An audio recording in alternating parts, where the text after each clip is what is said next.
Hello. Good morning. Welcome. Oh, you have the touch. Well, good morning, everybody, and welcome to the 6th Annual Positive Business Conference here at the Ross School of Business. We're very excited to have you here. We are the MCs. My name is Andy Hoffman. I'm a professor here at the Ross School of Business in the Management and Organizations Department, also with a joint appointment at the School of Environment and Sustainability. So I study business and sustainability. And I'm Chris Murchison. I'm very excited to be here. I've been to every single Positive Business Conference, which is very exciting. And I am a visiting leader with the Center for Positive Organizations. And so I've been affiliated with Ross for a number of years, working with students and faculty to support the practices of positive business. So I'm very excited about that. I'm very excited to be here. Yeah.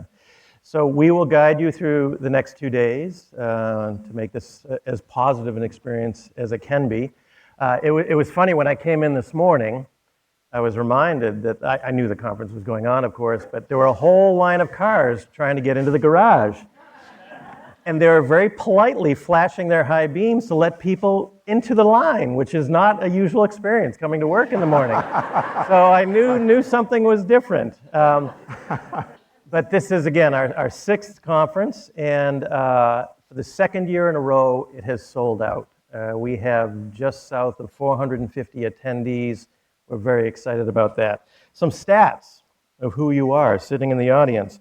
We have international attendees from places like Belgium, Canada, England, India, South Africa, South Korea, Spain, and the United Arab Emirates. Wow. We have attendees from 23 different states in the United States. We have representatives from industries that include energy, financial services, the nonprofit sector, healthcare, education, government, manufacturing, retail, technology, consulting, and more. The 4 largest groups in attendance, the folks from DTE Energy, you're well represented here. Where are the folks from DTE? They're hiding in the back in the balcony. Where are the folks from Eversight? Okay. That was not very enthusiastic. Where are the folks from NSF International? There we go. And then 4th, where are the folks from Michigan Medicine? Okay. Those are our largest groups, as big as we can tell. Yes, big contingents. Okay. So, we're so excited to have you here. When I arrived on campus yesterday from California, one of the things I noticed was the number of tulips blooming around campus. And so for me, that was this beautiful sign of spring. And tulips also happen to be my favorite flower. There's something about tulips that's just full of beauty and growth and resilience is just remarkable. And so for me, part of what our work is as positive business leaders is to kind of create this kind of beauty, create this kind of resilience, create this kind of spring-like feeling within our organizations. So as you all know, Michigan Ross is known for developing leaders that can make a positive impact in the world. And so today, for our conference, we're going to be thriving on how to do that through the focus on thriving workplaces. And so how do we build a thriving workplace? What does that even mean? And how do we explore the interaction of well-being and performance in that equation? So that's what we'll be exploring today through a number of workshops and through our curated guest speakers. We hope at the end of the day that you'll walk away with a lot of good stuff. So stuff means you're going to walk away with some great connections, you're going to walk away with some new knowledge, some new tools, some new frameworks, but kind of walk away also with the confidence to take what you've learned today and tomorrow and really put it to work back in your organizations. So part of what we do as a community is bring this to life, both back in our organizations, but also in the wider world of work, and have an influence on really changing and shifting and elevating thriving within the whole field of the workplace. Mm-hmm. So what we're going to do is try and introduce you to cutting-edge ideas, tools, skills, workshops to help draw out the ideas around positive business. They will come from both business leaders and from the faculty here at the Ross School of Business. As Chris said, we have made a stake in the ground. Positive business is a major part of what the Ross School of Business is all about. And so you're going to hear from a number of faculty on that, both on the main stage here and in workshops through the next 2 days. And so what we'd like to do is just give you a brief overview of the agenda of what we're about to go through. You will see each of you has a booklet, conference booklet. So on pages 14 and 15, you'll actually see a copy of the full schedule. Our days will be, have been carefully curated with a number of experts, both researchers and practitioners and consultants, sharing their wisdom with us about the things that they have been practicing and experimenting with and having success with around well-being and performance and thriving in the workplace. And so this morning you'll have an opportunity to hear from a number of speakers, one in long format and then several in kind of TED-style format, short 15-minute presentations. We like to give generous breaks, so you'll have a 45-minute break as an opportunity to connect with each other over that break, make high-quality connections, share with each other the kinds of things that you have learned from the morning so far, the things that have resonated with you, or the questions that you have that you're interested in exploring further. Following that break, we'll have some more main stage sessions. Again, many of them in TED-style format, and then we'll move on to a longer lunch break as well. Another opportunity to connect with each other and kind of talk amongst yourselves about kind of what's really resonating with you about what you're hearing and kind of what's coming up that you think you want to experiment with and try and practice back at your organizations. So in the afternoon, we'll move into our workshops, and so we have carefully, again, curated a series of workshops around the topic today, precisely on well-being. So we'll have the opportunity in those workshops to choose from a buffet of options that explore this topic of well-being from a variety of different angles. So those are kind of deep dive workshops with very wise people who will share with you some of their wisdom and practices there. We'll come back to the main stage after that for some more sessions and then close our day by gathering briefly in the Winter Garden. And then we'll kind of, in an exuberant fashion, as you will see, take ourselves to the Art Museum for an evening dinner there. The Art Museum is a beautiful museum if you haven't had a chance to visit it. Our dinner there will be an opportunity to kind of stroll through the museum, see the exhibits, hear some music, again, to take advantage of reflecting on the day with each other and being with each other for a celebration of the first day. And just two things before we move to day two. The forecast is sketchy this afternoon. There is a chance of thunderstorms. If it turns out to be really nasty, we have arranged for buses to get you the 500 yards to the Museum of Art. But at least you'll show up dry, which is a good thing. That's very positive, to stay dry and healthy. Also, I want to point out, I'm ad-libbing right now. The folks in the back are trying to figure out what to do. The Museum of Art has a special exhibit right now on the Anthropocene, if that's a topic that interests you. It's a very interesting and thought-provoking exhibit on the second floor. I'd encourage you to go check it out. With that, folks in the back, you can now move to the next slide. So let me jump in really quickly, just with the word. I think this is going to work. It's going to work, yeah. So just a word about your conference booklet. So it is not just a thing to look at and to follow the schedule.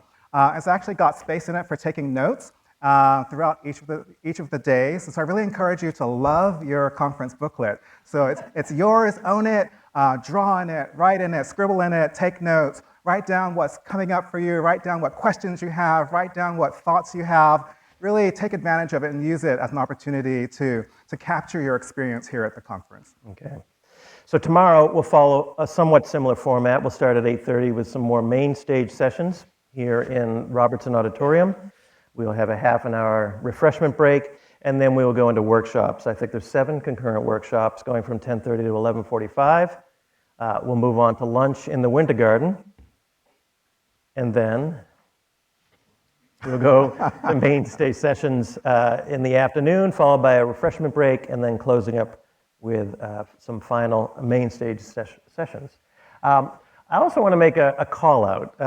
I don't think Angie's in the room, and Angie doesn't like a lot of attention on her. There she is. Angie has put this together. Angie deserves a lot of credit for really making this go.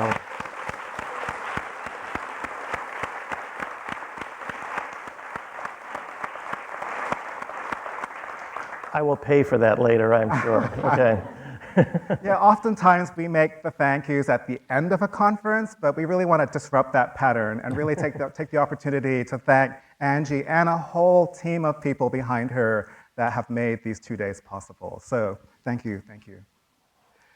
So, creating a great experience. And so I've been reading a book recently called The Art of Gathering by Priya Parker. Is anyone familiar with that book? It just came out within the last few months. Gorgeous book about how to think about gatherings of all kinds. But she speaks specifically about conferences a lot in the book. And so if you bring to mind kind of a favorite gathering of yours in your life, so it could be a special party or a special event of some kind, if you were to think about the words to describe that kind of gathering, words might come to mind like it feels good, or it's connecting, it's a celebration, it's full of ritual, it's full of beauty, et cetera, et cetera, et cetera. Now, if you ask people to use words to describe what going to a conference is like, you might not get some of those same words. And so I would like to invite us all to think about how we can make our 2 days here more like a gathering and less like what you might think as a default conference experience. And so basically, how do we do that? How can we co-create that together? Build kind of here within our own community for these 2 days the kind of well-being, the kind of thriving, the kind of excitement, the kind of beauty that you might see in a gathering. So part of that is gratitude. And so in a lot of gatherings, gratitude is a core element, or appreciation is a core element of that. So the one way that we do that is through sugar. So this is not the high-carb kind of sugar or the high glycemic kind of sugar. This is actually no carb. It's not even on the glycemic scale. We call it sugar cubes because it's actually a form of giving appreciation to each other that came out of the Center for Positive Organizations here. And so you may have noticed when you arrived a huge wall of envelopes on the wall in the Winter Garden. So each of you has an envelope with your name on it. They're organized in alphabetical order, so easy to find. Alphabetical by first name. Alphabetical by first name. And so what you'll find is the opportunity to give notes of appreciation to each other. So as you go through the conference, I invite you, as you connect with people and meet people, consider giving them a note of appreciation. So consider saying, gosh, I really heard you when you said that, or I really was inspired when you did that, or I just appreciate what you do in your role or in your job.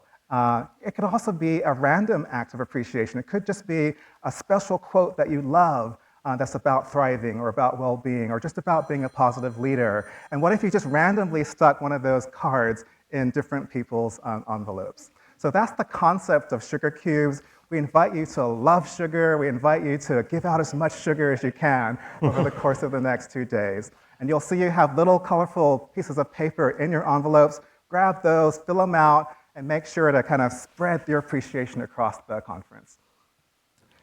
So other ways to create a meaningful experience. We have our institutes and centers here, just in the aisleway here outside of the auditorium here, sharing their information about the good work that they're doing that also contributes to positive leadership. We have a conference bookstore hosted by Nicola's Books, and so many of the speakers here today and tomorrow also have books that they've written and can be purchased at the bookstore just outside the exit here. We also have the brilliant contribution of a graphic artist here, Rana Alexander.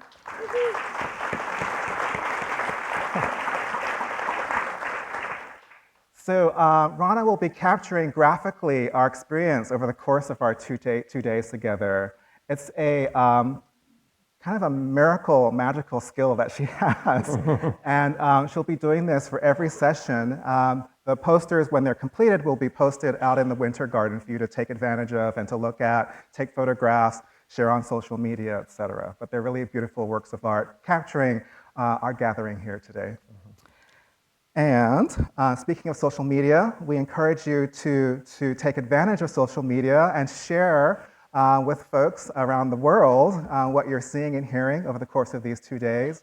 We are live streaming this event as well, so our little gathering here, our community here, is actually broader than just this room. So we encourage you to invite them in, share through our hashtag, #MGoPositive, which you'll see regularly on the slides here. But If you are a tweeter, please, or a Facebooker, or an Instagrammer, please tell the world about what we're doing here in these next 2 days. So, with that, I get the advantage of coordinating a little activity. So in gatherings that I do in my work, I always love doing check-in exercises. And so we have a lot of people here in the room, so this will be a little bit of a challenge, but I think what we want to do is just take a quick moment to capture some of our energy here together and give you an opportunity to maybe meet someone near you or next to you and create what we call as a high-quality connection. This won't take long, and I have a method here which I'll explain right now. So what I'd love for you to do is just quietly by yourselves, think for a moment about why you are here. So you might just think to yourself, I am here because, and then fill in the blank. Okay, so just take a quick moment and just think about how you would finish that sentence. I am here because.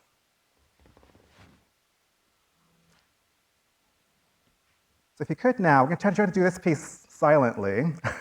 So if I could have you stand up and turn to someone standing near you to form a pair.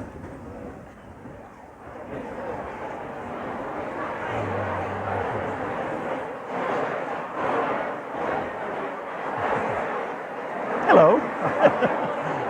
Good job.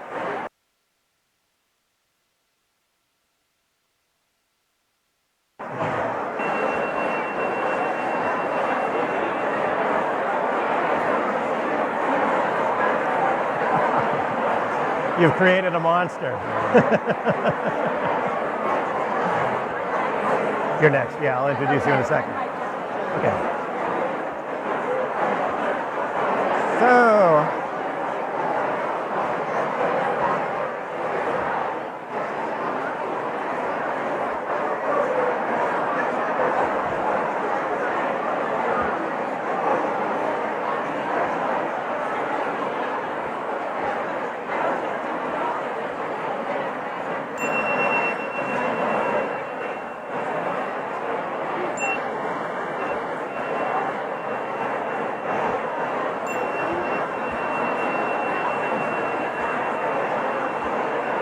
just get your attention. If we could take our seats. Okay. Our mics are off. Keep them standing up. Okay, if I could get you to pause for a moment. Yeah. Are our mics working? If we could take our seats. Okay, if you can hear me, clap once. If you can hear me, clap twice. If you can hear me, clap 3 times. If you can hear me, clap 4 times. Have you been a camp counselor? I have. So that was great. You all are very eager. So I assume you got up and you shared your sentence completion. I'm here because.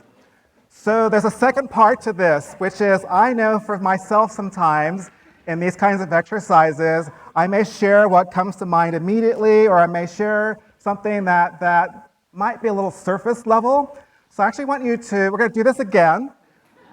Same partner, but the goal here is to really dig a little deeper. So think about, okay, this is what I said first, but if you dig beneath that, like what's really driving you to be here? What's really purposeful about you being here? What's something deeper than what you just shared that really is bringing you here? Okay, so that's the second invitation is stand up again with the same partner and now share again.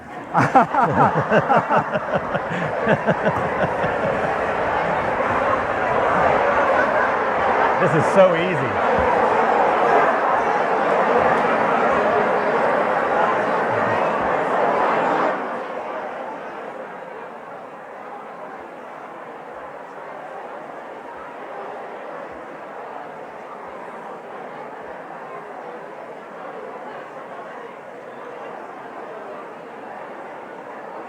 I hope you don't mind.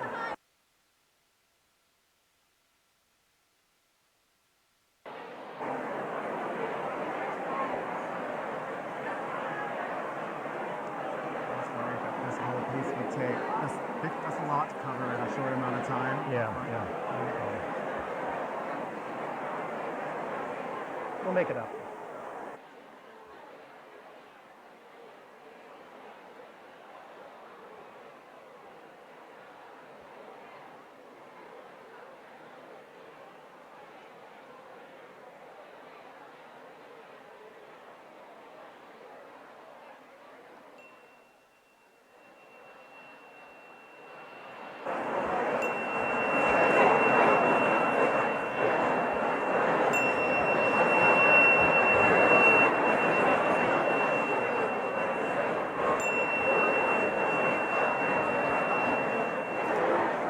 Okay. Thank you all.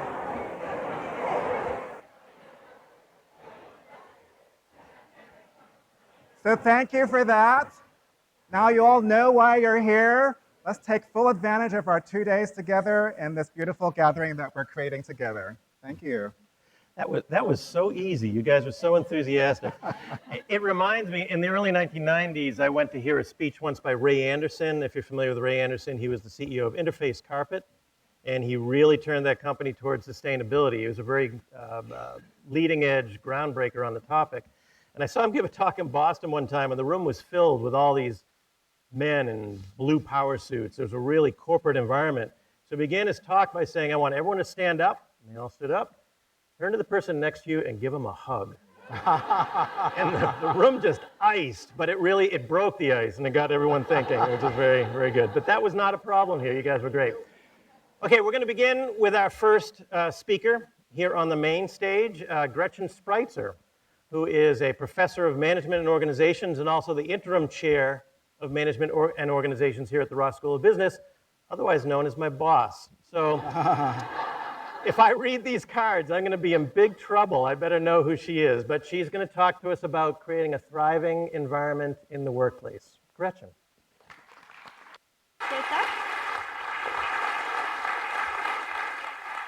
All right, good morning. Can you hear me in the back? Yeah, I love it when they turn the lights all the way down and you still don't stop talking. It's a thriving audience. So I'm just curious, how many people do we have, just by a show of hands, that have been here for 4 or more positive business conferences? All right, quite a few of us. How many of you, is this your first positive business? Wow, great. We're so glad to have you here.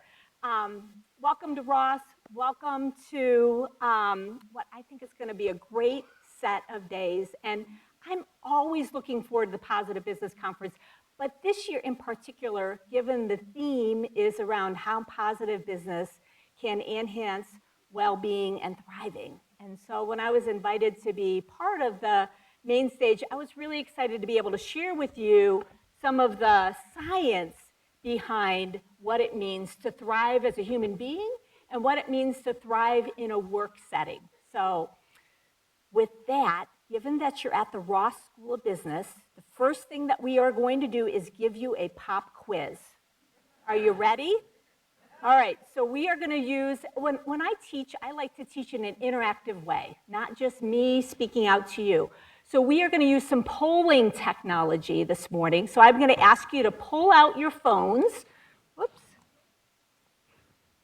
Pull out your phones, or if you have an iPad or a laptop, you could do that too. This is optional. If you prefer just to listen, that's perfectly fine too. But if you'd like to participate in the poll to get your voice out, we're going to do it, I think, 4 or 5 times throughout the talk. What I'm going to ask you to do is go to your browser. So if you're on your phone, that would be Safari, and type in pollev.com. It doesn't have to be certain caps. It's not cap specific, but pollev.com/positivebusy248. If you prefer to do it through a text, it's not as rich of an environment. You won't get the same prompts, but you'll still be able to get your voice in. If you prefer to do that, you just send a text to that 5-digit number, 22333, and then the content of your text would be positivebusy248. So I'll give you just a moment to get that in.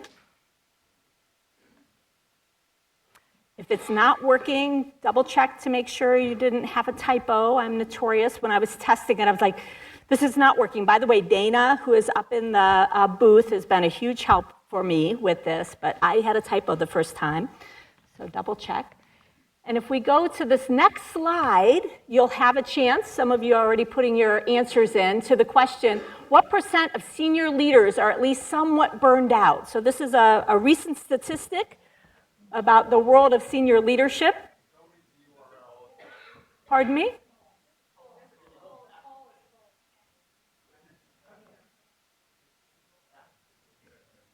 Dana, they're saying the poll is full. Okay, so we are going to keep moving on this one. But let me ask you this question. How many, we'll just do it by hands. I think the next poll will work. How many of you, 0 to 25? All right. How many of you, 25 to 50? Okay, more hands coming up. How many, 51 to 75? All right, most of you are there. How about 76 to 100? All right, so it looks like it's very similar to what's here. Most of you are in those last two buckets. Here's the statistic. Dana, can you move us forward? 96% of senior executives, this was a Wall Street Journal publication of a Harvard Medical School poll. 96% of senior leadership report feeling somewhat burned out, with 33% describing it as extreme. And what are some of the symptoms? Those are important for me to kind of test, okay, where am I at on this scale? Feel like you're grinding through the work day or the work week, anxious to get to 5 or 6 or 7 p.m., anxious to get to Friday, that Sunday night feeling of, it's another week, tendency to micromanage. So my kids would tell you, they can tell you what kind of day I've had by what I do when I get home. The kind of questions I ask, who walked the dog? Why are there dishes in the dishwasher? That is their clue. I'm micromanaging them, what kind of stressful day I had at work. And then a loss of joy. We've got an expert in the room. Where's Rich Sheridan? That's his, we lost that sense of joy at work. That's an indicator. Maybe we're being burned out. All right, well, we're not all senior executives in the room, but frontline employees, middle managers, they also struggle. Maybe not at the extreme rates, but 67% of the US workforce rates themselves as burned out by the Gallup Corporation. And look at the health consequences. It's not just how we feel, but there's major health consequences predictive of type 2 diabetes, coronary heart disease, gastrointestinal issues like ulcers, upset stomachs, even higher death rates, even for those under the age of 45. That was in an academic publication that came out in 2018. The Conference Board reports 51% job satisfaction. It's their lowest level in decades. So it seems like we're getting worse, not getting better. And lo and behold, these figures are especially true for millennials who are saying they want more in their work experience. They want a work experience where they can thrive at work. So I set that as the stage, as the bar to say, we can do better. And I'm embarrassed to say that we in higher education, we're not doing very well either in terms of how we're training our people, the kind of environment that we're setting up for them. College students report feeling overwhelmed. We see counseling centers are seeing more depression and anxiety, more prescriptions for antidepressants, and suicide rates are up. We can do better. We must do better. And I think this conference is a way for us to begin to really nudge, take seriously these ideas and begin implementing more things in our world of work to make things better. And so what I'm going to share with you today is the science behind what it means to enable thriving for you as individual workers, and thriving if you're in a leadership position, or if you want to affect your unit, the kind of things that you can do there. Now this work came out of, wow, it's a little fast.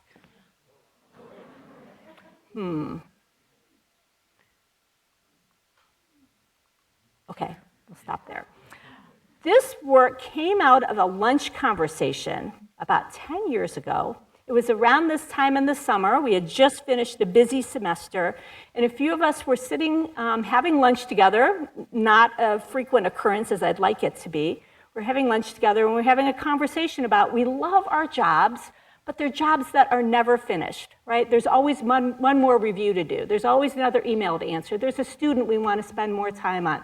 There's a research project we want to be working more on. There's always something more. And while we love our jobs, we worry about, are we burning out? How do we keep ourselves fired up so that we're not entering those statistics that you saw earlier? And so that began kind of from a personal need perspective, the beginning of a research program on thriving at work. So my goals for our short time together are to explore the science behind thriving at work and give you some tools and practices that you can use either as an individual or with your work units. All right. So what is thriving at work? Well, thriving at work is that feeling, that experience where you feel like you're on the edge of your game, you're growing, you're getting better, you're improving at the work that you're doing. And we know people are thriving at work when they experience two things. One, when they feel like their work is energizing to them, where they feel a sense of vitality. They feel alive by their work. So as they move through the workday is actually creating energy, not just using up energy. And then secondly, they're growing, they're developing, they feel like they're getting better, they're taking risks, they're trying new things. People are thriving when both of those are occurring. So if you got a lot of learning and growing like our students, but you don't feel energized, that's not thriving. If you feel super energized, you're doing a lot of things that make you feel really good, but you're not trying new things, taking risks, growing, that's not thriving either. Thriving's where it's the sweet spot where those two things come together. And we know from our research that thriving matters. So we've studied this with senior executives, we've studied it with frontline workers, we've studied with middle managers, we've studied it with students in growing industries and contracting industries. And what we found is that when people are thriving, they're performing better in their jobs, they're more innovative, they try new things, they take initiative, they have better health, so fewer indicators of burnout, fewer doctor visits, fewer missed days of work due to health issues. They're more committed and satisfied, they're more innovative, and this one, the last one, was really important to me. So as a working mom with a working spouse involved in her community, I wanted to make sure that if people are thriving at work, does that have a positive spillover or a negative spillover? Does it crowd out the ability to thrive in other aspects of life, or does it create positive spillover? And what we found is that when people are thriving at work, it carries over into their workplace in a positive way. They take that energy home at the end of the day. And so that, I think, is really important because we want people thriving not just in the workplace, but thriving in their lives. So I have to say, this research started about 10 years ago, and then just a short time later, I was coming off of a sabbatical, and my husband got a terrible diagnosis, a very difficult disease with no treatment and no cure. And at that point in time, I said, thank God I know about this thriving research, because I knew more than ever that I needed to have work that was actually creating energy, so that when I got home at the end of the workday, I had energy for my kids, for my family, for visits with health practitioners, etc. And so for me, I think there was a reason why we started this project, because I know it's allowed me, now with my husband's health condition, over 10 years to feel like I can still do the work that I do that I love, but also be able to do all of the other things that are necessary outside of work life. So I hope that as you hear some of these practices, you can see how you can use them in your own work life, but maybe also in your personal lives. All right, so we're gonna give this polling technology another chance. So if you're signed in from before, you should be okay. If you didn't get on before, you still can, again, by going to pollev.com/. /positive busy 248. And so on a scale from 1 to 10, I'm going to advance it. On a scale from 1 to 10, what is your current thriving level? Where 10 is I'm really thriving and 1 is not thriving. And let's see what we're looking at. It looks like a nice normal curve. How about that? Statisticians would love that. I don't love that, though. I'd like to see a lot more 10s up there.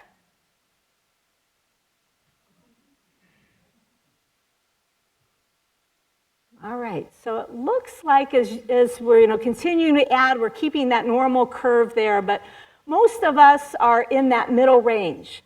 5, 6, 7, a few 8s. I'm hoping with some of the science that I'm going to share with you and some of the practices that we'll be able to nudge you more up in the 8, 9, and 10 range. The first part of my presentation, in fact, is going to focus on practices that you can use individually. Okay? But I would like to move to a second question, and that is, in the organizations that you're part of, the organizations that you lead, or the teams that you're on, or the units that you're part of, how would you rate the thriving of your coworkers? On that same scale from 1 to 10, wow, somebody had 100%, yeah, thriving. Let's see, are they thriving more or less than you? That's what I'm curious to look at here.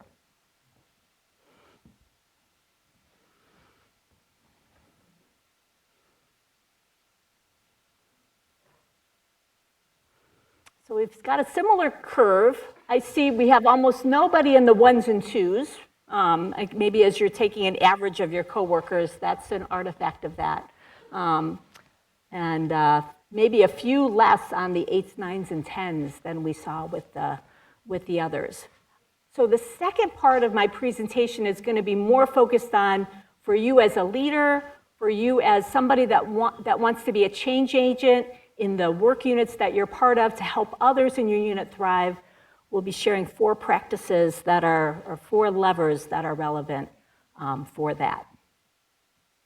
Okay, so last thing that I want to do, though, again, to get your voice into the presentation, is I want you to reflect for a moment about a time when you felt like you were really thriving at work. Maybe it was yesterday.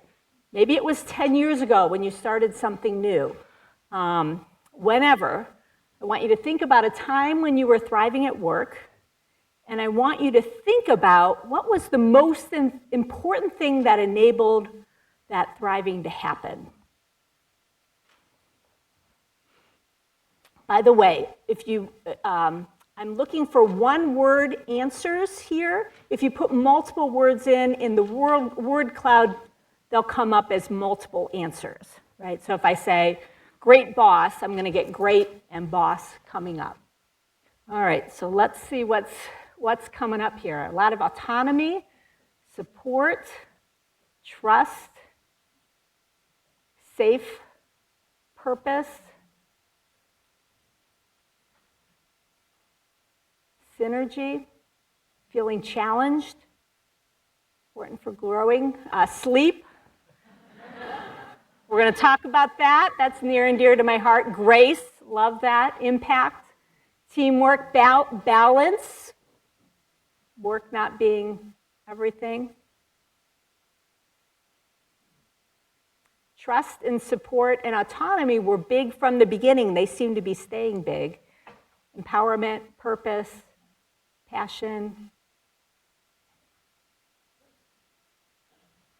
Sorry, I'm probably writing this way. All right, so let's see now how the elements that you're describing in your own lives match with the science. I think you're going to see some things that are very consistent. I think there's going to be a few surprises that come up as well. All right, so let's in particular remember trust, support, purpose, autonomy. Those seem to be our biggest words up there. All right, so for those of you in that first poll about your own thriving, If that score was lower for you, these first 3 strategies are going to be particularly interesting to you. So these are things that, even if you're not in a position of authority, these are things that you can use in your own work life or your own home life to enhance your own feelings of vitality and learning and growing. All right, so the 3 we're going to talk about is what I call full engagement strategies, creating more meaningful work, and investing in relationships that energize you. All right, so full engagement strategies. These come out of a large body of work that actually I think you'll hear from some ideas from Michelle, but Jim Lohr, who runs the High Performance Institute out of Florida, came and talked with us about some of the kind of physiological things that really make a difference in terms of the amount of energy that we feel. And in some ways, these are all the things maybe that your mom or dad told you when growing up that you're supposed to do to have a healthy life. Well, guess what? Besides health, they really matter for you to have good energy in your workday, in your day in particular. So let me highlight what a few of these are. The first is in terms of nutrition. So did you notice anything about the kind of food that we had out here this morning? Did you see all the donuts and muffins and, the kind of choices you make, what you put in your body go a long way to the amount of energy that you had. So we've got nuts, we had eggs, things that give you more sustained energy. That donut might feel really good in the moment, but then 20 minutes later, you're going to crash if you don't have some protein and fat to go along with it. So nutrition is really important, and we'll try to model that here over the next 2 days. Maybe there'll be some sweet options, but you definitely have some healthy choices as well. Hydration, really important to be drinking water throughout the day. I'm going to tell you another reason that's important in just a minute when we get to movement, but hydration is important. And eating smaller meals more regularly. So you know what happens after you have that big holiday meal at Thanksgiving? What does everybody do?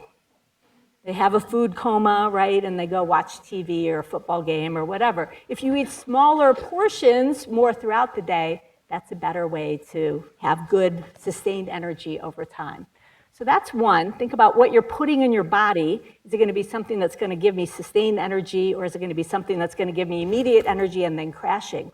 Or how about being so busy at work that you don't take time to eat, right? That's the flip side of it. It's either too much sugar or not enough to keep you going. The second important full engagement strategy is movement. So we know from research that you need to be moving about every 90 minutes at the max in order to have good energy. You'll see most of our sessions are designed that way, but you'll see we're also going to try to get you up and moving within those sessions because we know that's really important for you to keep your energy going. So even at work, you could think about that every hour, every 90 minutes, you get up and take a walk around the building. Or if you're in meetings, to set the agenda all day so that you have opportunities for regular movement.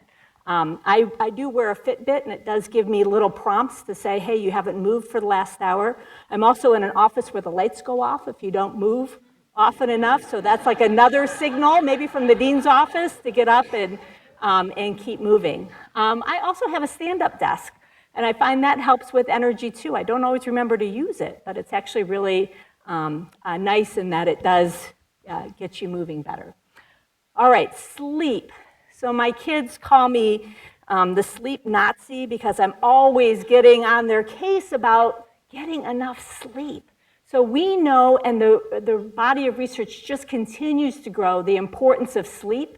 To have regular sleep, to be in more of a pattern where you go to bed around the same time every day and get up around the same time every day, makes it much easier to fall asleep at night, makes it much easier to get up in the morning. So every night I set my alarm, it never has to go off because my body naturally wakes up at 5:32, whether I want it to or not.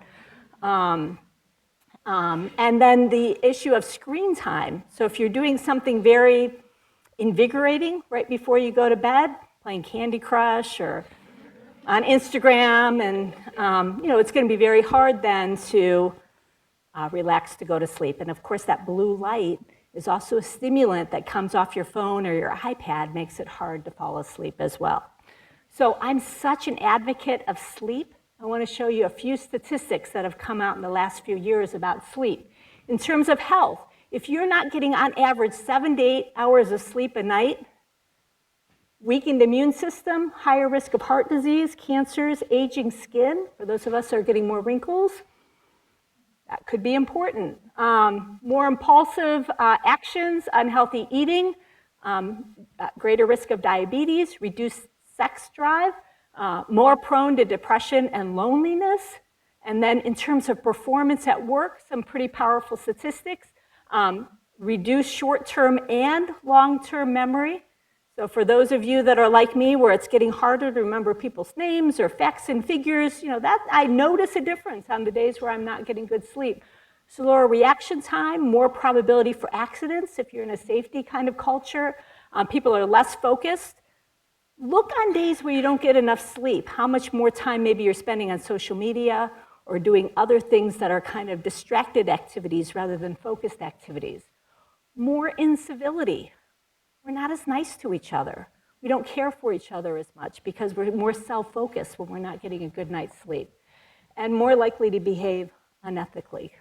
So if there's one easy thing that you could take away from this talk is tonight, try to get 7 to 8 hours of sleep.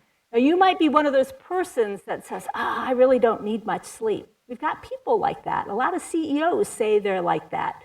The reality is it's not true.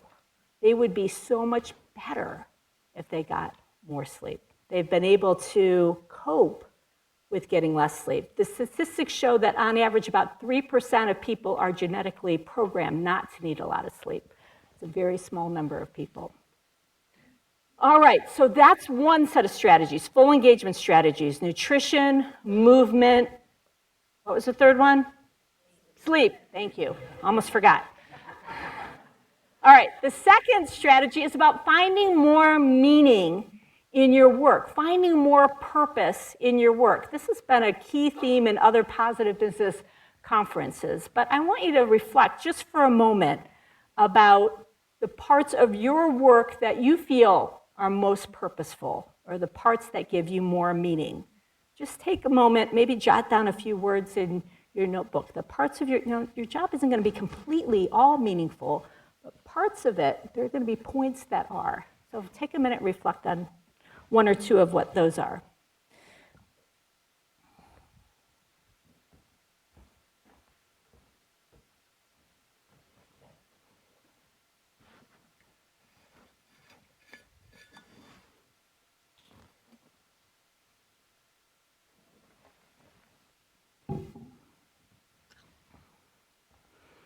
So for me, those are things where I'm working with students. They're things where I'm getting more immediate feedback rather than long-term feedback. The things that don't give me very much purpose or meaning are things like grading. That's kind of top of mind right now as we've just finished the semester.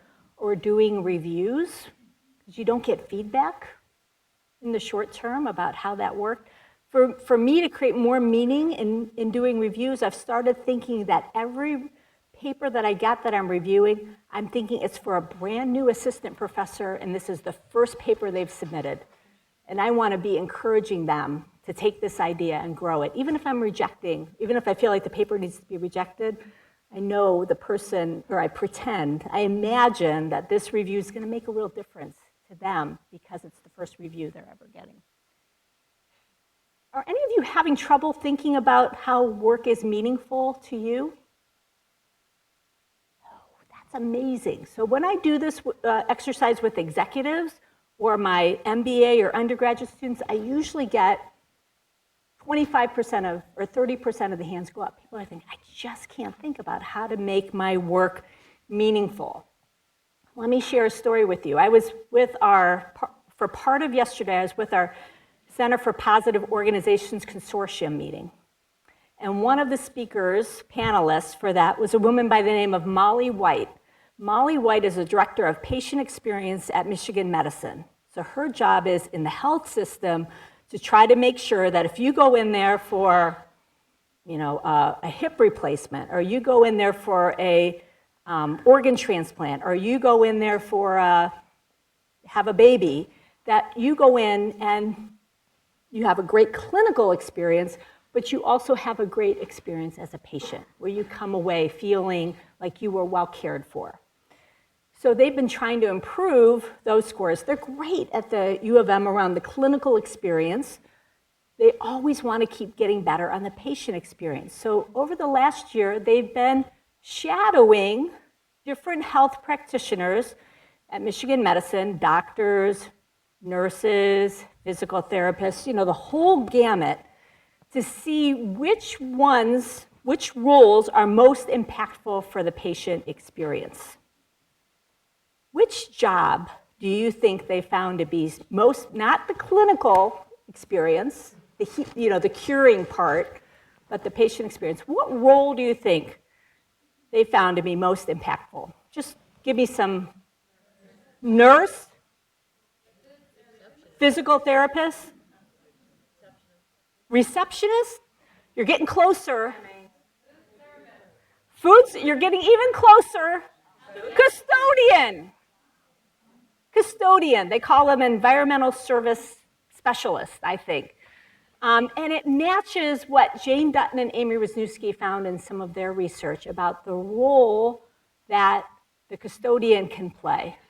Why do you think they can have such a powerful effect on the patient experience beyond the fact that you need a clean room not to have infections, right? That's a given, right? But why do you think? That's true. They are not the ones delivering bad news. They're relatable. They can develop a relationship. Okay, think about your experience in any health system. How much are you interacting with the doctor? Small, right? They come in, they give you the bad news or the good news or the discharge orders or whatever. Think about the nurse. When they're in there, they're very busy. They've got a lot of things. They've got patients that are, calling them on the call button. Think about the custodian. I'm thinking inpatient now. They're in your room, right? For maybe half hour, 45 minutes doing the cleaning. Somebody said relatable, approachable. While they're there, they can start the conversation with you. And they might be able to, because they know you're not the person giving them bad news or evaluating their progress, they might share their fears or their hopes.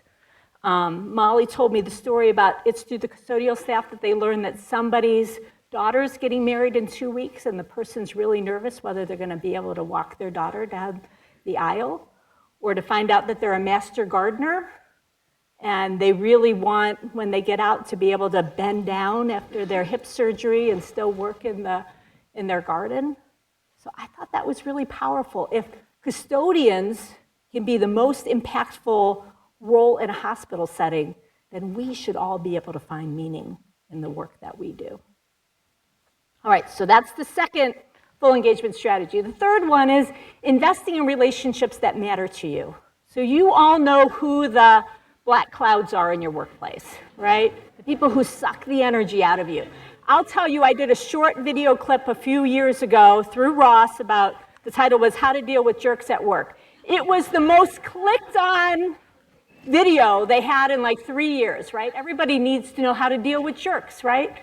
Well, there's also those people in your work setting that are the positive energizers. So, I don't know, Wayne is here. This is some of his research, Wayne Baker. These kind of bright lights, the people that you look forward to interacting with, because when you do, you leave more energized than when you started the conversation. Again, in your notebook, I want you to think about who are the 1 or 2 people in your workplace that are those bright lights, that are those positive energizers where you work. Is it a coworker? Is it a food service person? Is it your custodian? Who is it in your workplace? Write down a couple names.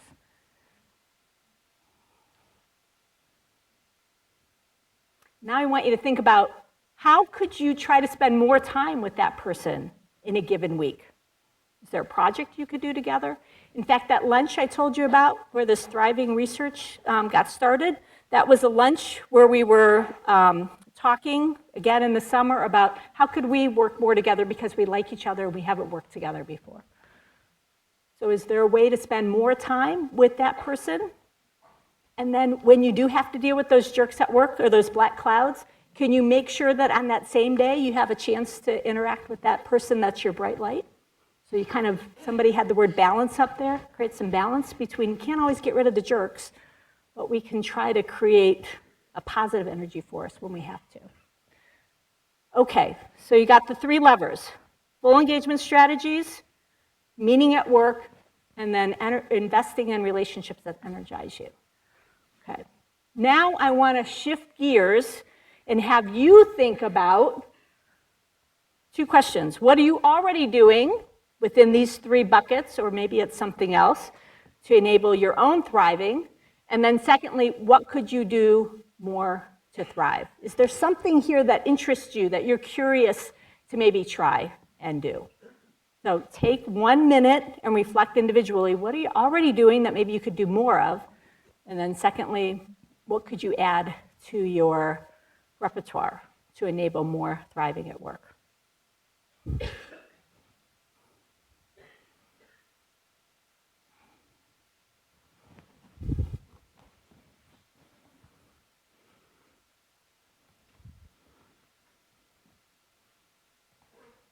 Okay, I'm going to hold the pair and share. We're going to do the second set of strategies, and then we'll come back and allow you to share an insight with another person on both sets. All right, so I want to shift gears now and talk about, if you are in a leadership role, if you are a team leader, if you are somebody that wants to be a change agent to make things more of a thriving environment for your colleagues, this next set of strategies are more in line with that. So we're going to talk briefly about empowerment, sharing information, minimizing incivility, and embracing positive practices. So these are the things that came out of the research that we did that indicate these are your best bets if you're going to put some effort into enabling more thriving at work. These are your starting points. These are your jumping off points that are going to give you the biggest bang for the buck. And as you're going to see, none of them cost very much money. All right, so providing opportunities for empowerment. Create opportunities for people to have more voice, more of a say, more input, give people a chance to help, to play to their strengths. At 3M and Google, they give people a certain amount of their work time to focus on the things, the kind of projects that they're passionate about, what they care about. At Southwest Airlines, they're an airline that really invites people to bring their best self to work and play to their strength. If you've flown on Southwest, you'll often see examples where a flight attendant will do the safety announcement playing to their strengths. Maybe they're humorous, maybe they're a rapper, but giving people an opportunity to bring their full self to work. We know that sometimes when there is empowerment, when we give people more say, we allow them to make decisions, sometimes mistakes will get made, right? And when they do, if we really want to genuinely empower people, what we do when a mistake is made goes a long way. So if we're finger pointing and saying, all right, Kate, I gave you a chance, but you screwed it up. Sorry, done. You know, that's going to squash it, not only for Kate, but for Andy and Chris too, who are observing what just happened to Kate. So people are going to watch. And so to look at that situation and say, Kate, help me understand what happened there. Is there something I could have done differently as your boss? Maybe my directions weren't clear, or maybe we didn't describe the full situation very well. And is there learning that can happen from that, so that in the future, not only will Kate not have that same experience, but that the others will also learn from that issue. So one lever, empower people, give them more of a voice, give them more of a say. Second, sharing information. This is really crucial for building trust. Well, coming back to those words up there, autonomy, very similar to empowerment. Trust, sharing information is really crucial there. What kind of information? Well, about the vision, about the strategic direction, about what's happening in the competitive landscape.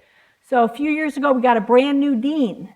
And he said, you know what, we're going to be needing to make some changes around here.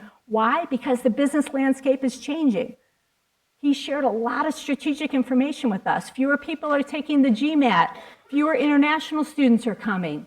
More people are doing online learning. We're going to have to change the way that we do things, or we will become a dinosaur. So he brought us into the picture, and as a result, now we have ideas about how we can deal with those things, rather than him having to be the one, or the strategic leadership team be the one to figure it all out. Now we're all in that boat looking for good ideas. It also helps employees make better decisions. Gosh, if I know this is happening, we're not getting as many students, maybe I need to be more of a marketer for MBA programs. Now I'm involved with that. So sharing information, a second really important thing. Don't share information just on a need-to-know basis. Share information on everybody needs to know. Now, there are some legal things. I know there's some lawyers probably in the room. Some things can't be shared. We know that. But on average, or even more than average, think about what you can share and what message that sends, what signal you're sending to people as you share information. All right, a third one, minimizing incivility. Right? Incivility is that rudeness or ignoring people, talking over people, interrupting people. Sometimes we do it without even realizing that we're doing it.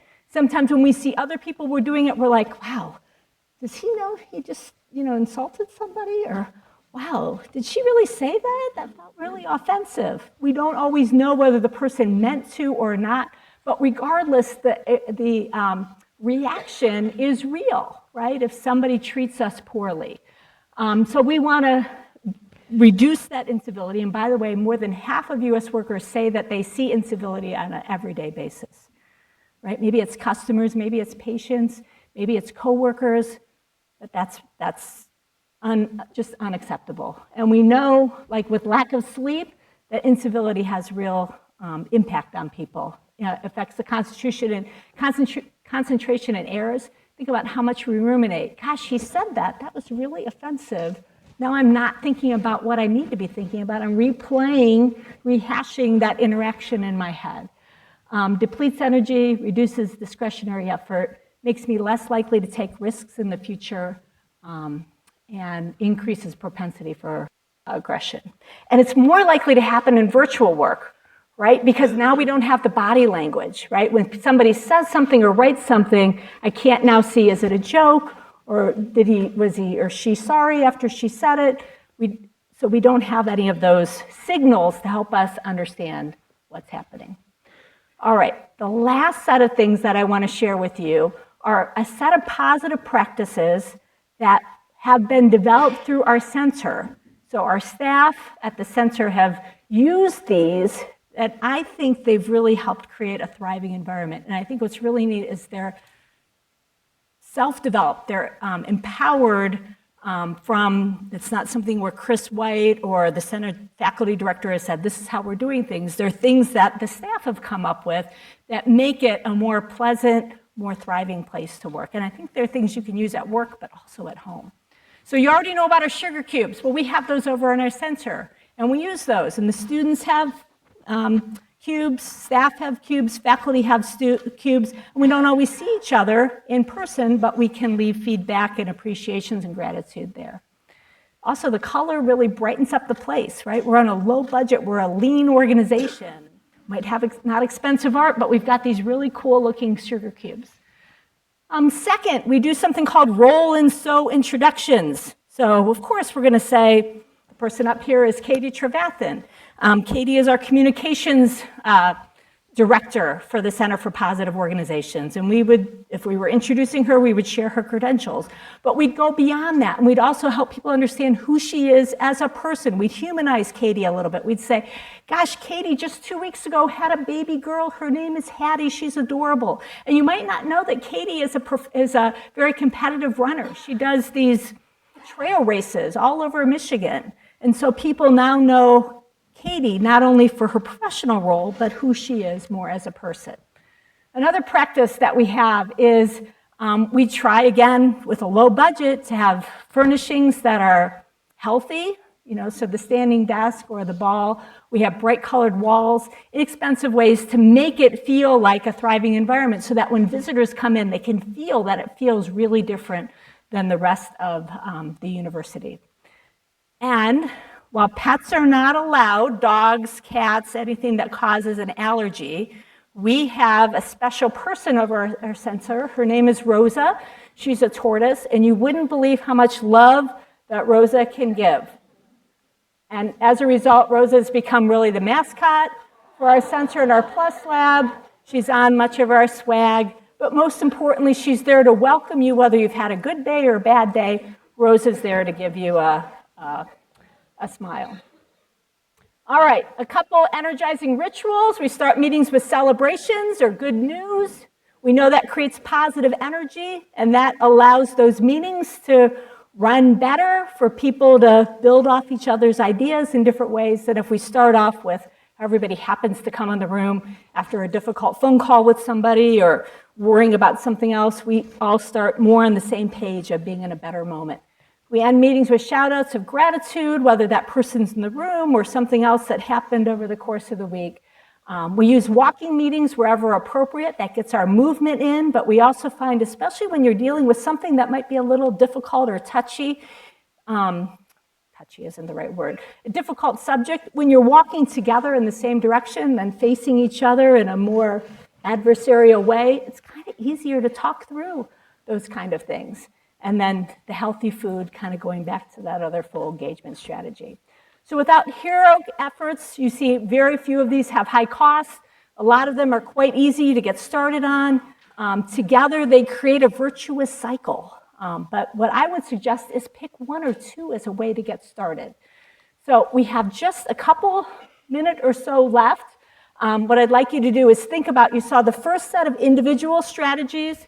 You're seeing the second set of more organizational strategies. I want you to think about, one, what is your organization already doing? And two, what might enable more thriving? I'm just going to give you a second or two to think about that, and then a minute to pair and share, and then we will be wrapping up.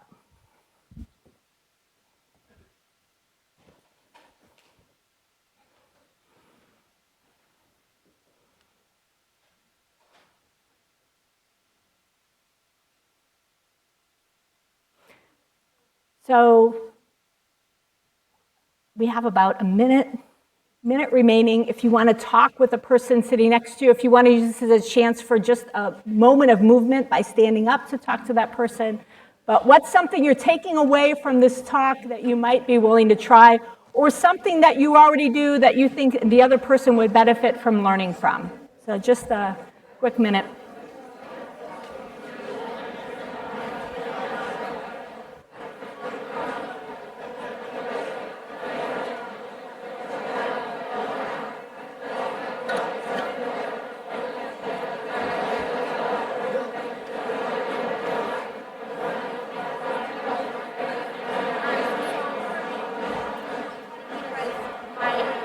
So do you think the clapping is the best way to get their attention? Okay.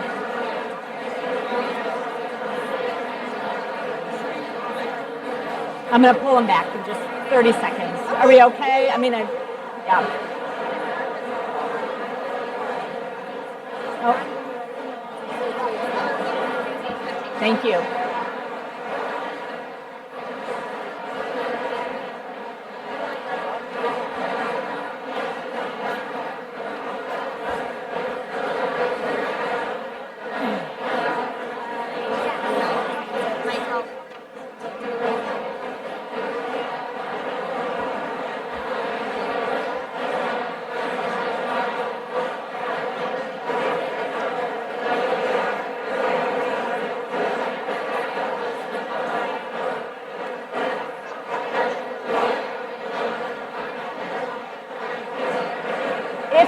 If you can hear me, clap once.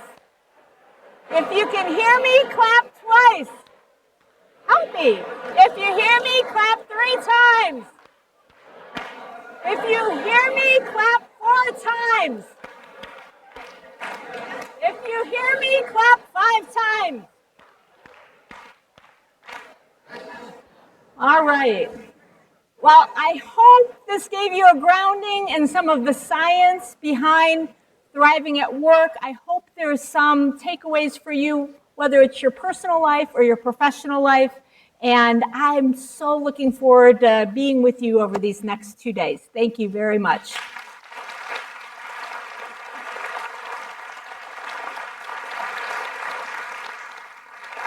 I just want to point out for every speaker, we're going to give you a journal to write down your thoughts.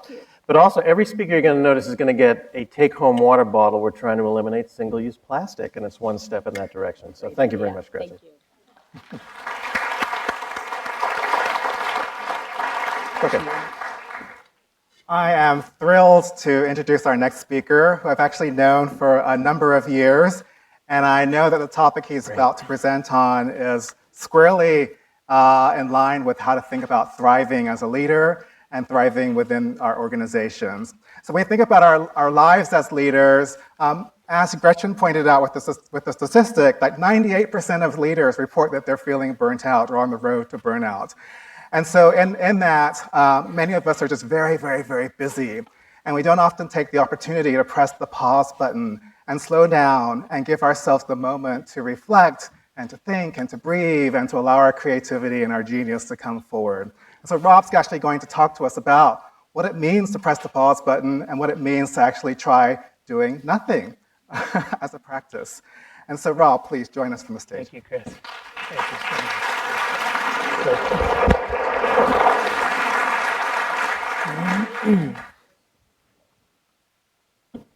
Good morning.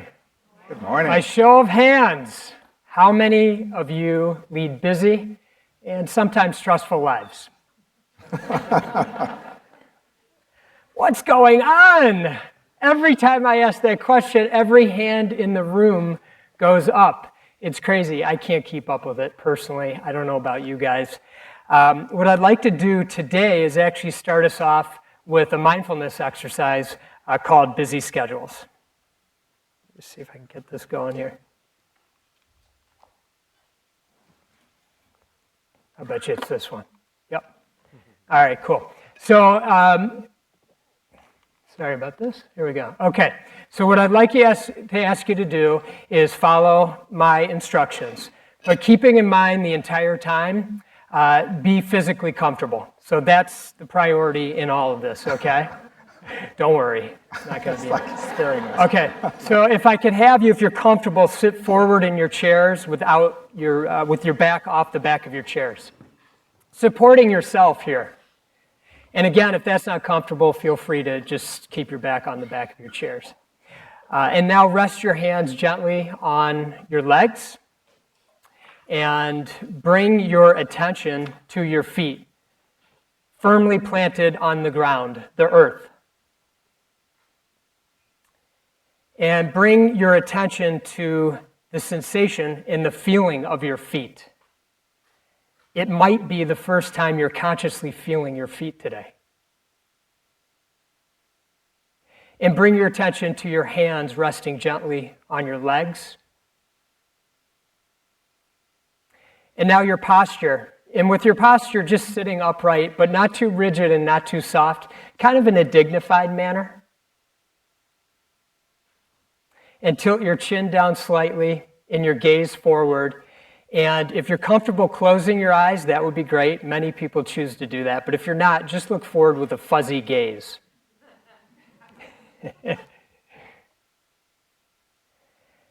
Okay, so now in your mind's eye, what I'd like to ask you to do is think back in the last week or so at a time you had a really busy schedule. And I'd like you to think about exactly where you are on that day. What time of day it is. And who's with you, or maybe you're alone.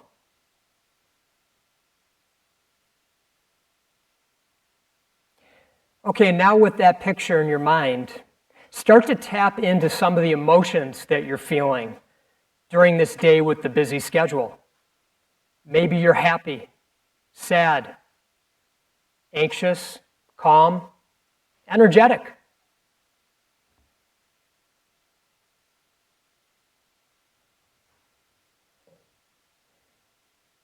And now think about any physical sensations you might be experiencing. Do you have tension in your body? Butterflies in your stomach? Maybe you feel completely relaxed.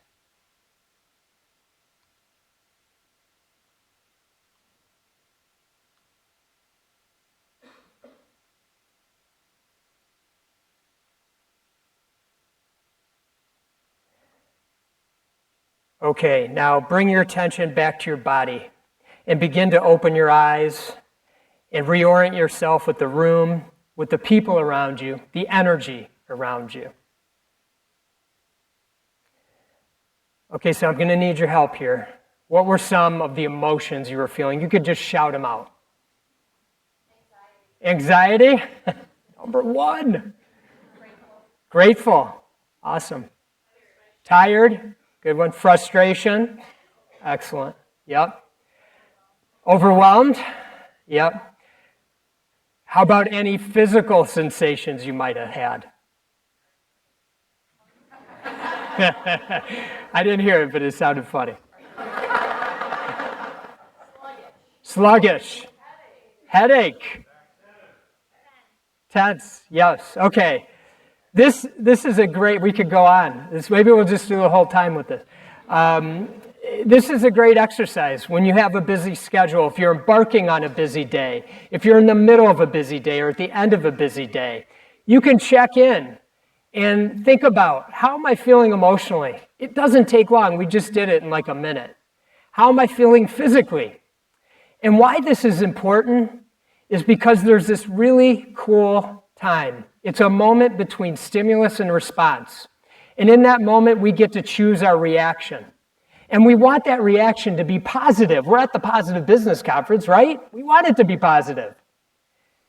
And positivity will serve you better. And what does that do? It ends up serving the world better. It's all common sense that I know you understand, but sometimes it's hard to execute on it. It'll also help you be just a little more emotionally intelligent. It's helped me move the needle personally just a little bit.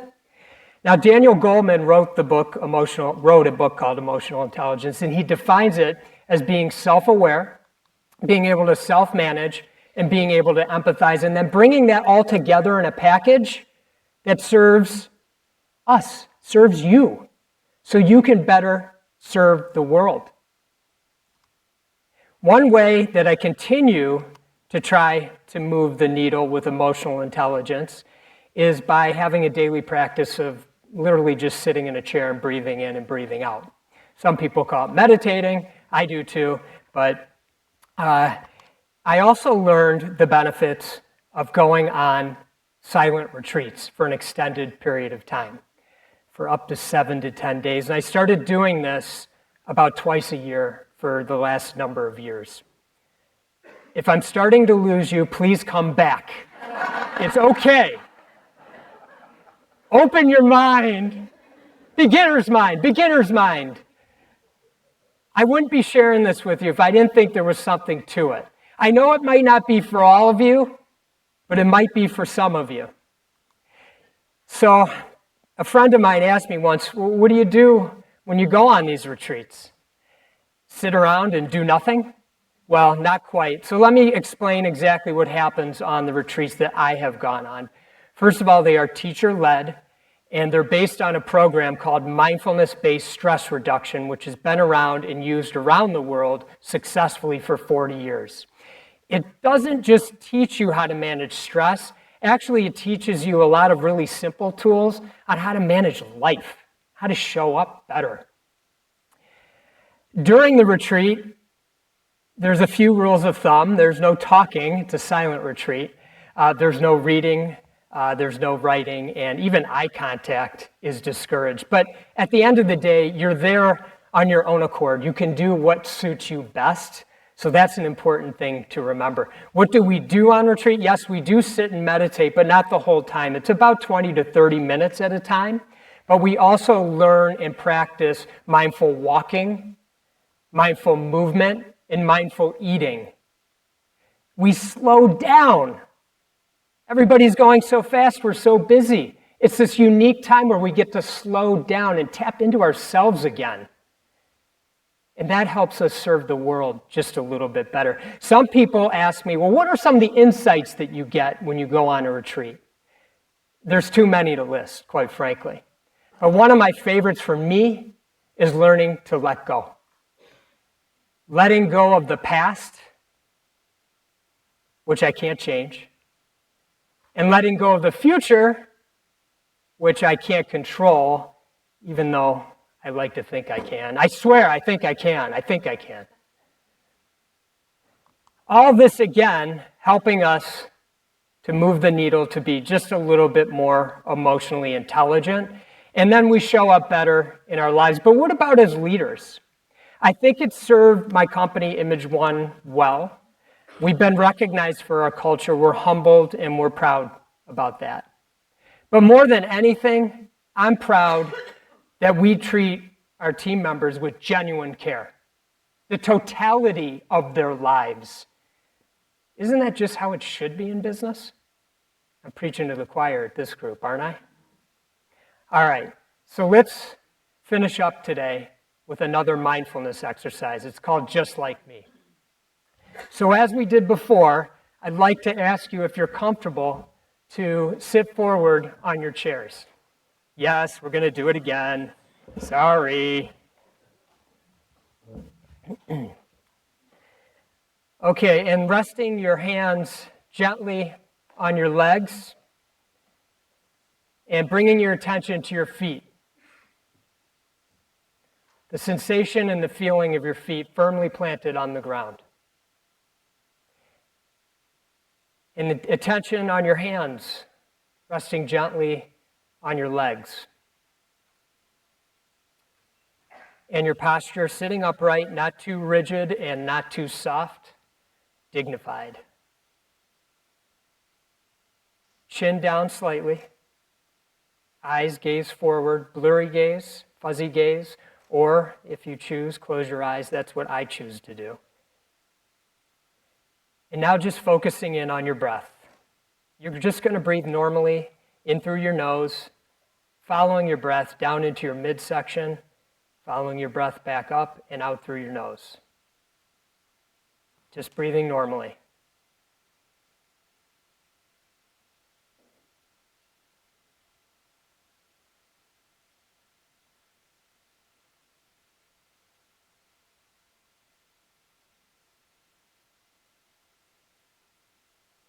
And if you haven't already, it's likely you've had thoughts arise. And that's normal. What we're doing here is we're just practicing, becoming aware of our thoughts, and bringing ourselves back to the present moment, back to our breath, which is something that we don't think much about on a daily basis, the fact that we're breathing. And so when you start to recognize your thoughts, maybe just say something like thinking, and bring yourself back to a focus on your breath.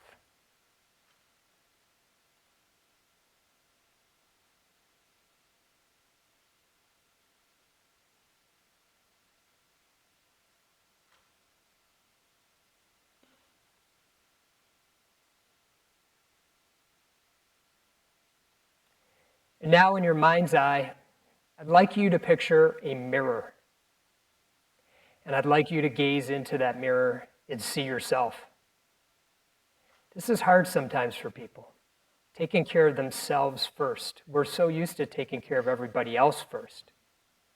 But in this case, as you gaze into the mirror and see yourself, wish yourself love and kindness, health and healing, safety and security.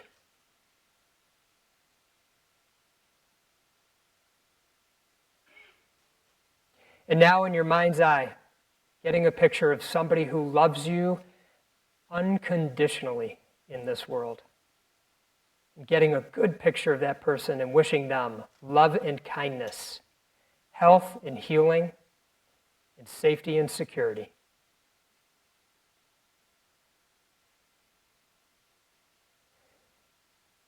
And now in your mind's eye, a picture of somebody neutral in your life. Maybe it's somebody that you see at the coffee shop or somebody that helped you today at the conference when you checked in.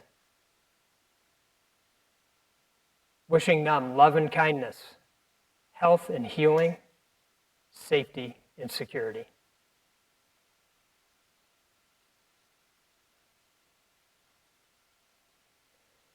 And now, in your mind's eye, somebody who poses a challenge to you in your life, a difficult person. This can also be hard at times. But just remembering and saying to yourself, they're just like me. At their core, they want the same thing. And so wish them love and kindness, health and healing, and safety and security.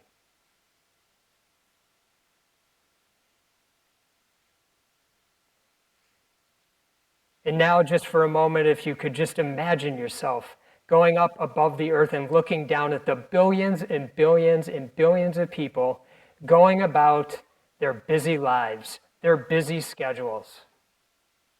And just remembering and saying to yourself, the vast majority of them are just like me.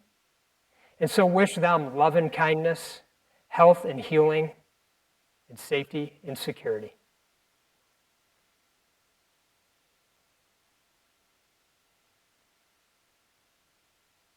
And now just bringing your attention back to your breath, breathing in and out normally.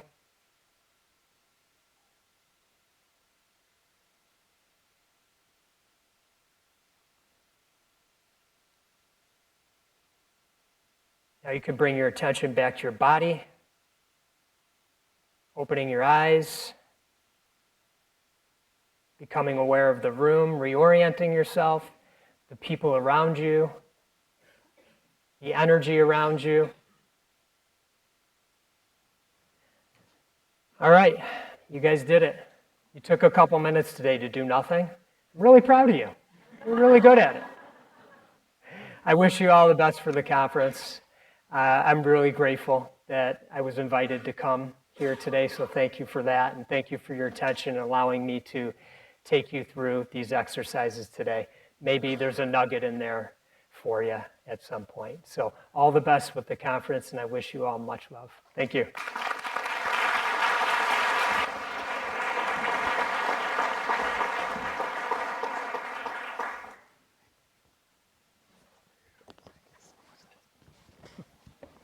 Okay, for our third and final speaker this morning, we have Michelle Seeger. Michelle is the Director of Sport, Health, and Activity Research and Policy Center here at the University of Michigan, and she does a lot of work to try and help people thrive and thrive at work. Michelle.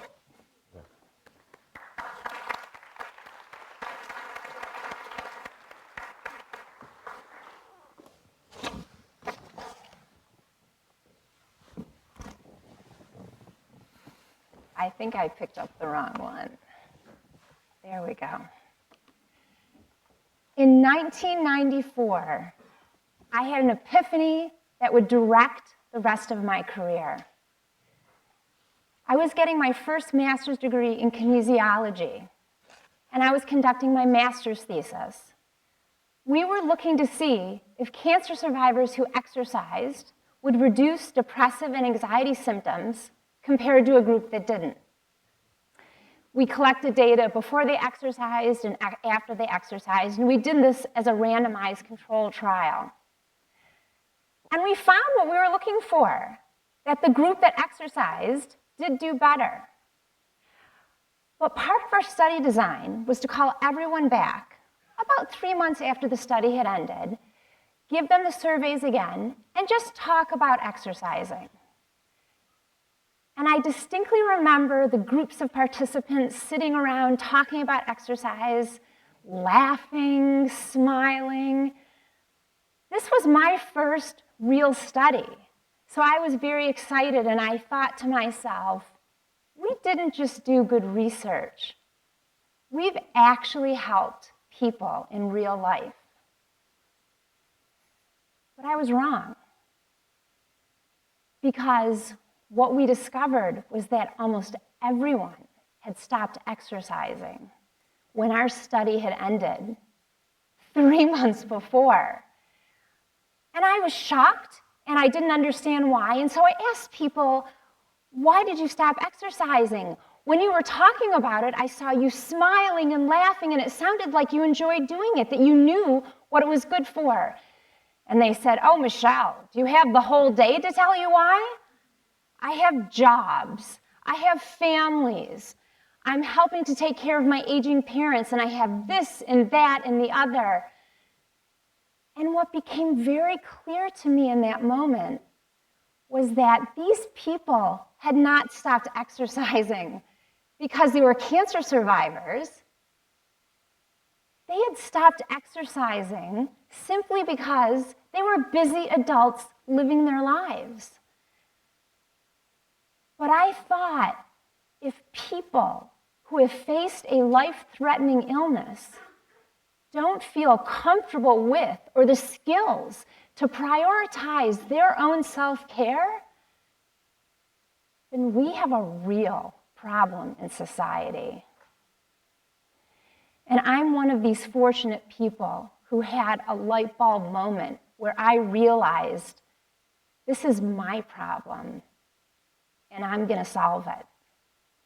So everything I've been doing for the last 25 years has been in service of understanding deeply what gets in people's way of sustaining self-care behaviors like getting enough sleep and exercising more and eating more fruits and vegetables. And I've studied this through my own academic research. I've studied it through studying, through learning about the scientific basis in many different fields, but also through coaching people in making behavioral changes that they can sustain with these behaviors.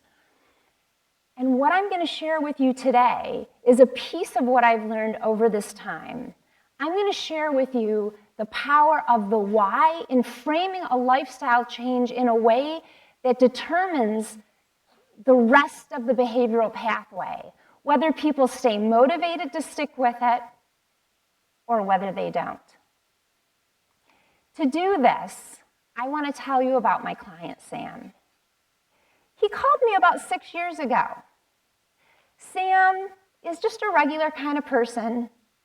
He's married. He has a couple of kids that he adores. He works in an office, and he sits at a desk most of the day. And he let me know that he had had my number for a few months, but on this given day, he called me because he had just left his annual appointment with his doctor, where he had gotten some pretty stressful news.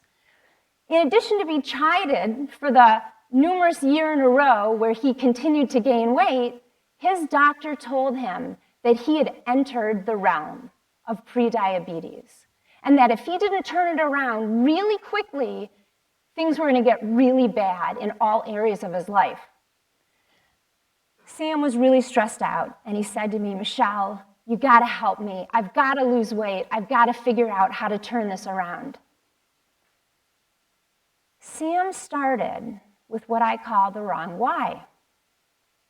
I want to explain what the wrong why is.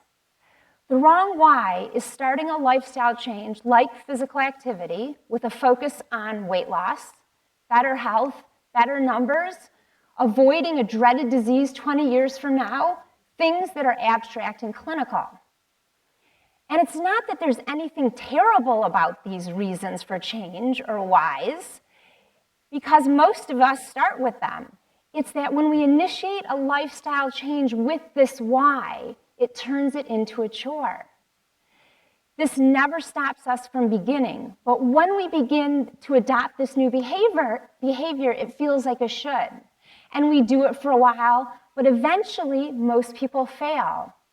And we may stay stopped for 2 weeks, 2 months, or even 15 years. The problem is when we start again, it's always in search of the next wrong why.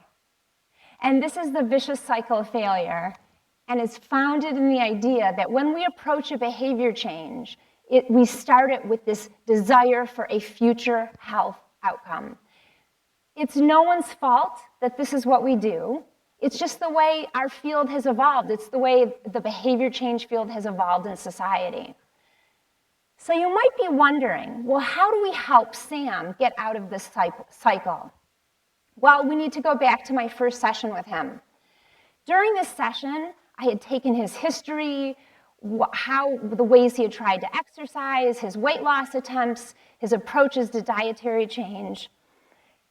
And then we got to the end of a session, and so I asked him, Sam, what behavior do you think you should focus on right now? And after some conversation, we decided physical activity was a good one for him to start. I said, well, what feels good to do? And he said, well, I really like to take walks outside, but I know that doesn't count. But I reassured him that actually any movement counts, anything is always better than nothing, and if you like doing it, that's about as good as it gets. So he decided that over the next week, he was going to plan to take a walk outside on most days for 30 minutes, and he went on his way. During our second session, I asked him, well, Sam, how did it go? And he said, well, I made it most of the days, and that was a really good thing.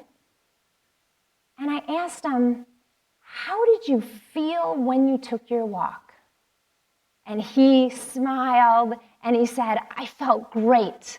I had more energy, my mood was lifted, I just felt better. What Sam is showing us, what his experiences are illuminating, is what we need to get into the next cycle. Sam was beginning to understand what are the right whys. And a right why is initiating a behavior for fun, or to have energy, or better focus, or creativity at work, or to have a lifted mood and to connect with important others. Things that are immediate rewards we experience right now. And what happens when we initiate a behavior in order to have these experiences? It turns it into a gift. And instead of a should, it becomes something we want to do. And we succeed because every time we do the behavior, we keep getting those experiences which reinforce it. So it's the gift that keeps on giving. And this is the successful cycle of motivation. And it's based on the idea that we do a behavior for the positivity, the better feelings we're going to have right now. My work with Sam was over. Or so he thought. Because about 3 months later, he called me up. He was distraught, and I recognized this call because I get it from a lot of my clients at this time. We had started our work a few months before when things were calmer, and now things had gotten really busy for him. He told me he felt like a failure. He told me that his company was trying to land this new client, and he didn't have any more extra time for walks. His wife's work was busy. His kids were in finals. He said to me, Michelle, I want to take those walks, but I need to prioritize these other things. I don't know if any of you can relate to this, but his roles and responsibilities started to crowd out his walks, and he stopped giving himself permission to take them. Does this sound familiar? The laughter tells me it does for you, but I also want to remind you this is the same point that the cancer survivors were at our focus groups. And I want to say that this is the tough nut to crack. Converting a behavior from a chore to a gift is like a snap. It's easy. What's really challenging is closing the gap between what we want to do and what we need to do. So to help Sam close this gap, we need to return to what got him into the successful cycle of motivation. So I asked him, Sam, can you remind me, how did you feel when you took those walks? He said, I felt more enthusiastic. My mood was better. I just felt better. I want to ask you to take a minute and think about when you do something like take a walk when you eat something that you know is good for you, when you get that extra sleep, how do you feel? I asked him, so do those experiences inform your day in any way? And I would ask you the same question. And here's what he said to me. He said, oh my gosh, I enjoy work more, I'm more creative, I'm a more patient dad, things at home are so much more fun. I just have a sense of well-being. Well-being. This whole conference is about well-being. What does it mean? What does being mean? Well, it's the present participle of to be. It's existence. It's the nature or essence of a person. So well-being is really just being ourselves well. Once Sam made this connection, he kept going. Our why for lifestyle change frames it in profound ways, deeply influencing how we see it, the experience we have while we're doing these behaviors, the meaning these behaviors have in our daily lives, and ultimately, whether we stick with them or not. So just like Sam escaped the vicious cycle of failure and got onto the path of sustainable behavior change, so can you. So let's reframe our why for lifestyle change so we can start to see it as a true way for being ourselves well, so we can more joyfully and successfully perform in our most important roles and goals. Thank you. Thank you very much.